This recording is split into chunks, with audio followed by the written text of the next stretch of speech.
Berterima kasihlah kepada Tuhan Yang Maha Esa telah memberikan hikmat dan juga kesehatan sehingga kita dapat berkumpul bersama pada kesempatan kali ini. Sembari kita menunggu tamu-tamu, saya mau mengucapkan terima kasih kepada yang terhormat Bapak Menteri Keuangan Stefano, Polisi Wanita Jessica, Dr. Bedah Valeri, pengusaha Jocelyn, dan juga mahasiswa Gleno yang akan menemani kita di talk show hari ini. Perkenalkan, nama saya Kristi sebagai pembawa acaranya. Mari kita cari tahu dengan seri terbaru berjudul Kedaulatan Negara dalam Pemungutan Pajak. Sebelum itu kita diskusi yuk, kira-kira apa sih arti dari pajak menurut hadirin semua? Mungkin dari mahasiswa Gleno.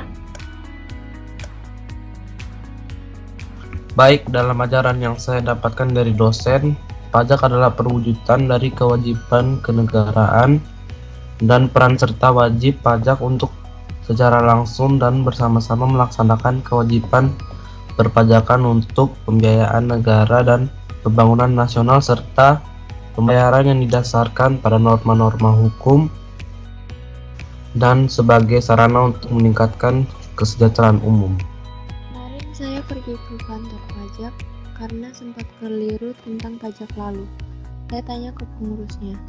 Sepengetahuan saya, pajak adalah wajib kepada negara yang berutang oleh orang pribadi atau badan yang bersifat memaksa berdasarkan undang-undang, dengan tidak mendapatkan imbalan secara langsung dan digunakan untuk keperluan negara bagi sebesar-besarnya makmuran rakyat.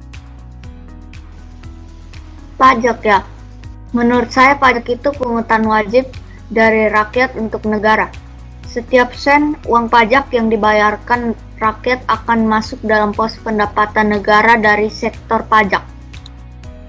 Bicara tentang pajak, jadi teringat pada UU nomor 16 tahun 2009, berisi iuran wajib yang dibayar oleh wajib pajak berdasarkan norma-norma hukum untuk membiayai pengeluaran-pengeluaran kolektif guna meningkatkan kesejahteraan umum yang balas jasanya tidak diterima secara langsung. Pajak adalah suatu pengalihan sumber dari sektor swasta ke sektor pemerintah, bukan akibat pelanggaran hukum, namun wajib dilaksanakan berdasarkan ketentuan yang ditetapkan lebih dahulu tanpa mendapat imbalan yang langsung dari proporsional agar pemerintah dapat melaksanakan tugas-tugasnya untuk menjalankan pemerintahan.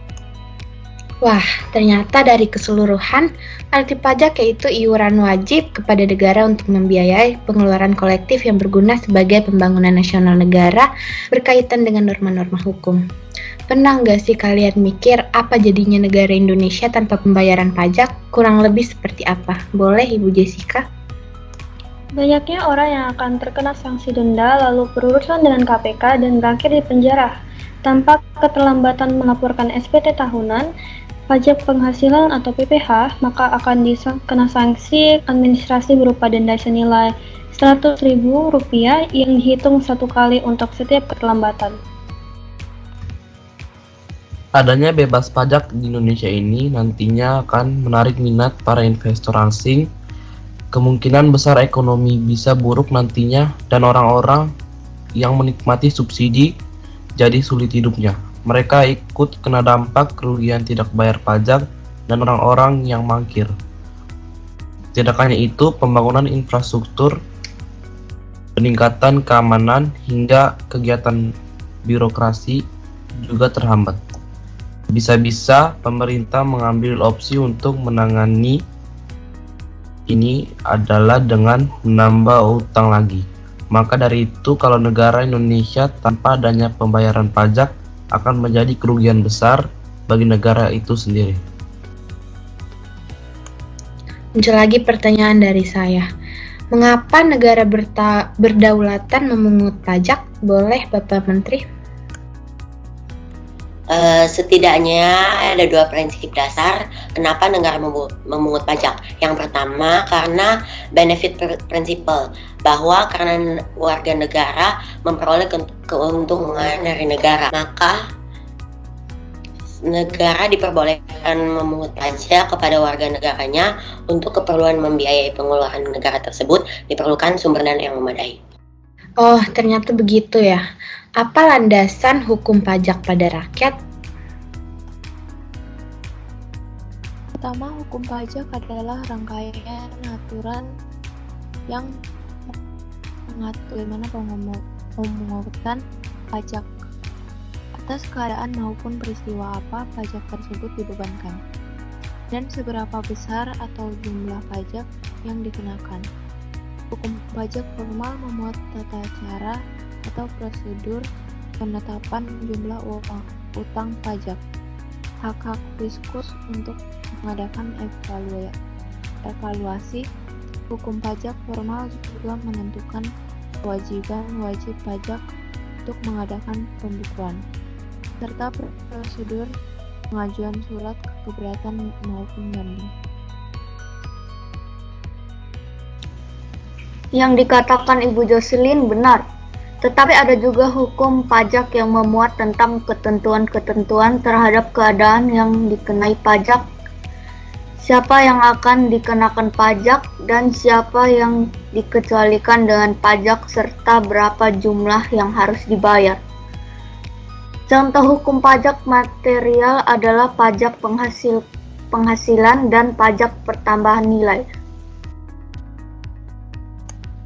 Wah, keren sekali nih jawaban-jawabannya. Mari berbincang dengan peristiwa berikut. Dalam jurnal Universitas Surya Dharma lewat website, pemungutan pajak di Indonesia mengalami banyak permasalahan, antara lain disebabkan kelemahan regulasi di bidang perpajakan itu sendiri, kurangnya sosialisasi, tingkat kesadaran, pengetahuan, dan tingkat ekonomi yang rendah, database yang belum lengkap dan akurat, lemahnya penegakan hukum berupa pengawasan dan pemberian sanksi yang belum konsisten dan tegas. Mengapa ada kejadian tersebut dan harusnya kita berbuat apa? Kalau dari mahasiswa, kita boleh beralih ke Bapak Menteri Keuangan. Dipersilahkan. Dari saya, cara mengatasinya dengan melakukan penyempurnaan regulasi atau perangkat aturan, menggalakkan sosialisasi agar menambah pengetahuan untuk menumbuhkan kesadaran wajib pajak, taat pajak, melakukan evaluasi, menyediakan database yang lengkap, akurat, terintegrasi, dan terjamin kerahasiaannya, meningkatkan penegakan hukum dalam pengawasan dan pemberian sanksi secara konsisten dan tegas, dan melakukan pemungutan pajak yang adil berdasarkan undang-undang, tidak mengganggu perekonomian, efisien, dan sistemnya harus sederhana. Menurut saya mengatasinya dengan mempunyai kesadaran diri untuk membayar pajak. Jangan lewatkan tenggat waktu dan tidak pernah mencoba untuk menipu pada birokrasi, yang berarti bahwa semua dokumen yang diperlukan dalam pelaporan pajak harus diserahkan, karena pajak juga penting untuk negara kita dan kepentingan kita. Jika pajak tidak dibayarkan, negara kita akan menjadi negara yang miskin. Kita juga membutuhkan seorang pemimpin yang tegas dalam membasmi para oknum pemerintahan yang menggunakan pajak untuk kepentingan pribadi mereka. Jika pemimpin suatu negara tegas membasmi koruptor, maka masyarakatnya akan rela membayarkan pajak mereka karena masyarakat bisa melihat hasil dari pembayaran pajak.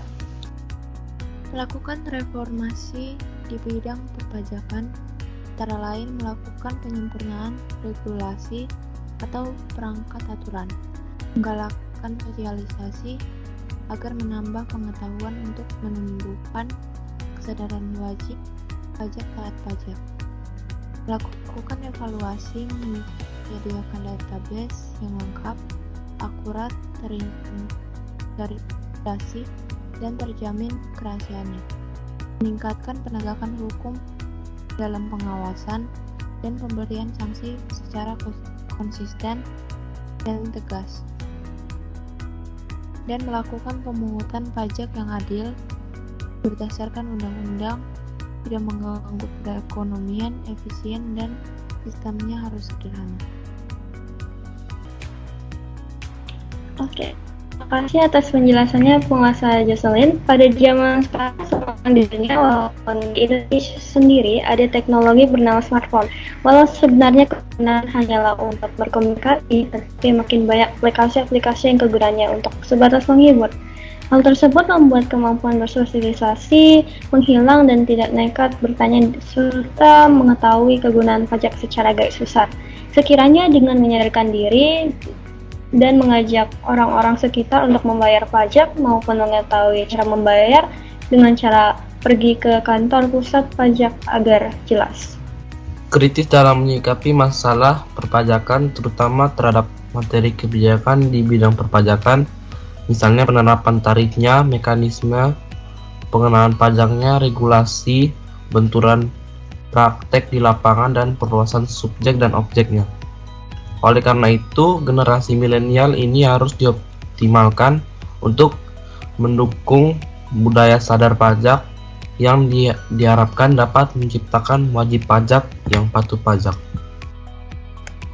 Adanya kebijakan perpajakan yang dikeluarkan Ditjen Pajak berdasarkan kewenangan yang diberikan Undang-Undang UU Nomor 14 Tahun 2002 tentang pengadilan pajak menjadi jaminan wajib pajak untuk mengajukan upaya hukum bila merasa ketidakpuasan terhadap kebijakan pajak yang berlaku. Bagaimana jika ada yang mengajukan keberatan? Mau mengajukan baik, jadi bentuk keberatan ini bisa disampaikan apabila wajib pajak berpendapat bahwa ketepatan jumlah rugi, jumlah pajak, dan pemotongan atau pemungutan pajak tidak sebagaimana mestinya. Surat keberatan wajib pajak dapat disampaikan lewat pos ataupun lewat online e-filing di laman resmi Ditjen Pajak.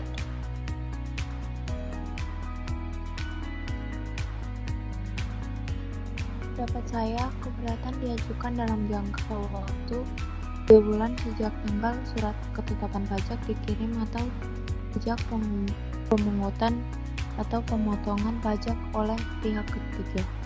Namun jika jangka waktu tersebut tidak dapat dipenuhi, subjek wajib pajak harus menunjukkan alasan yang memang di luar kuasanya. Wah, ternyata acara Mari Kita Cari Tahu banyak mendapatkan keuntungan dan pengetahuan ya.